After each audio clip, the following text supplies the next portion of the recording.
Allez, commençons par Barcelone si tu veux bien. Ils sortent d'une saison plutôt bonne, hein, titre en Liga, demi-finale de Ligue des Champions pour la première année de Hansi Flick. C'est encourageant. Ah oui, carrément encourageant. Mais malgré ça, on sent qu'ils regardent déjà plus loin, vers 2026 notamment. Ça semble être une date importante pour eux. C'est ça. L'info principale qui ressort, c'est que deux joueurs majeurs, Robert Lewandowski et Andreas Christensen, pourraient partir en 2026. À la fin de leur contrat, en fait. Ça suggère qu'ils anticipent pas mal, non? Oui, c'est une gestion prévisionnelle, on dirait. Pour Christensen, c'est assez parlant, je trouve, hein. Ah oui, pourquoi? La saison dernière, il a eu pas mal de pépins physiques, hein. C'est vrai. Du coup, son statut a peut-être un peu changé. Avec Flick, il semble moins au centre du projet qu'avant. Surtout qu'il y a du monde derrière maintenant. Tu penses à qui? Cubarsí qui a explosé, Eric Garcia qui est revenu et qui semble plaire, et puis Araujo quand il est là. Donc Christensen peut être moins indispensable à long terme pour le club. Donc c'est lié aux blessures, mais peut-être pas que. Tactique, finance. Le Barça fait toujours gaffe à sa masse salariale. Ah bah oui, c'est sûrement un mélange de tout ça. Sa fiabilité physique, ça pose question à ce niveau. Hmm, Tactiquement, Flick a peut-être d'autres idées, d'autres profils en tête.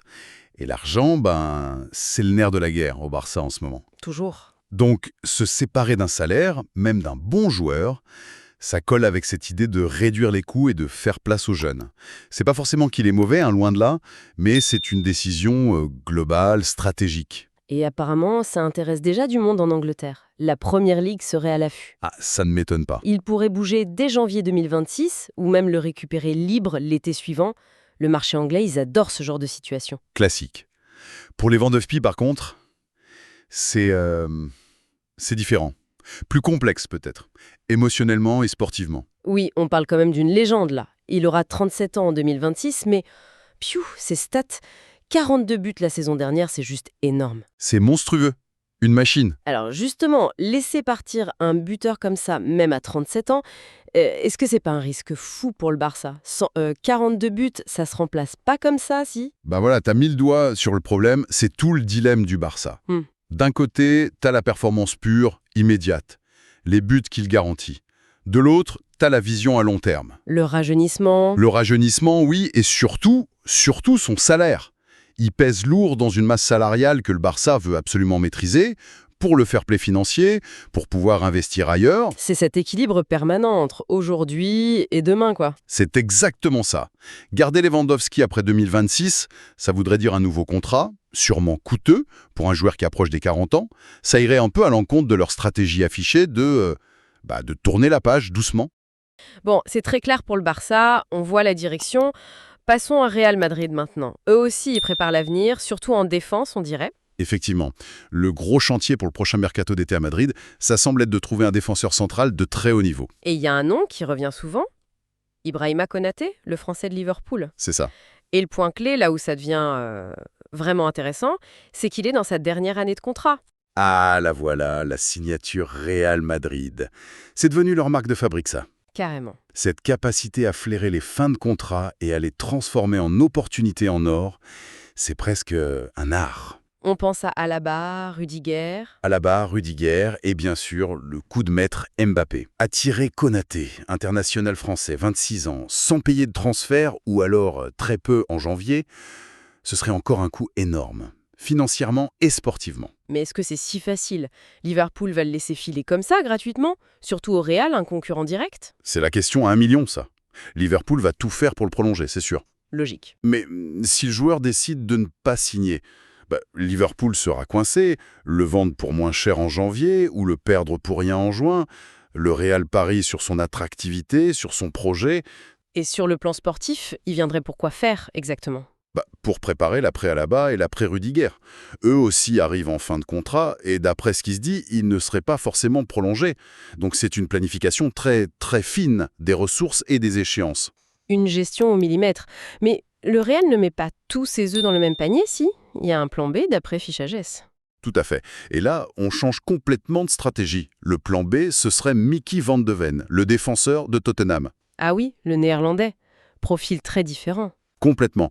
Van de Ven, 24 ans, très grand, 1,93 m, mais surtout une vitesse incroyable pour un central. Ça permet de jouer très haut.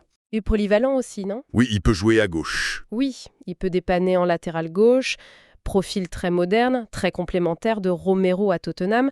C'est séduisant comme joueur. Oui, mais niveau contrat, c'est pas la même histoire que Konaté. Ah non, pas du tout. Lui, il est blindé jusqu'en 2029. Tottenham est en position de force totale. Mhm. C'est un titulaire indiscutable là-bas, un joueur clé. Du coup, le prix, ça donne le vertige, hein. On parle de 80 millions d'euros. 80 millions. Ouais, le double de ce que les Spurs ont payé à Wolfsburg en 2023. Ouch. Et c'est là qu'on voit la flexibilité du Real. Plan A, le coup malin, Konaté gratuit ou presque. Mais si ça marche pas, Ils sortent le chiquier. la question se pose. Sont-ils prêts à casser leur tirelire pour un profil comme Van de Ven s'ils le jugent absolument essentiel? 80 millions pour un défenseur, même pour le Real, c'est énorme. C'est réaliste, tu penses? Ou c'est juste pour mettre la pression sur Liverpool pour Konaté? Bon, revenons un petit instant à Barcelone, parce que l'avenir, c'est pas que les stars confirmées, c'est aussi les jeunes. Et il y en a un qui fait déjà beaucoup parler. Ah, les pépites de la Masia. Exactement.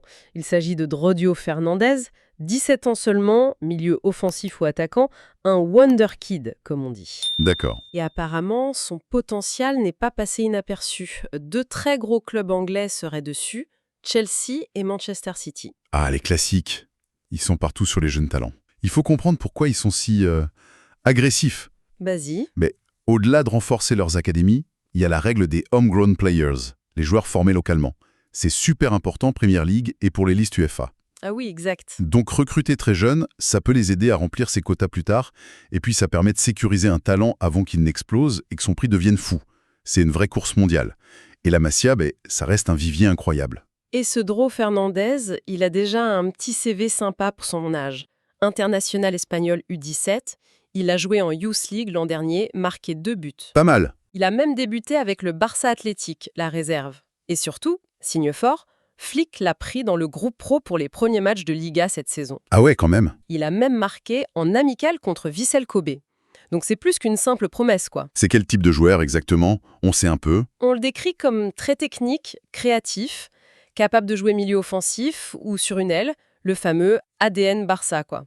À l'aise dans les petits espaces, bonne vision du jeu. D'accord. Et on imagine la pression sur un gamin de 17 ans, avec City et Chelsea qui le regardent. Clairement. Et du coup, le Barça, quelle est sa position face à cet intérêt anglais? D'après les infos, ils sont déterminés à le garder.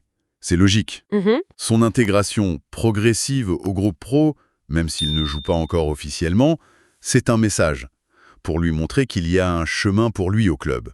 Et son contrat? Il court jusqu'en 2027. Ça laisse un peu de temps. Mais le gros enjeu, ça va être après ses 18 ans.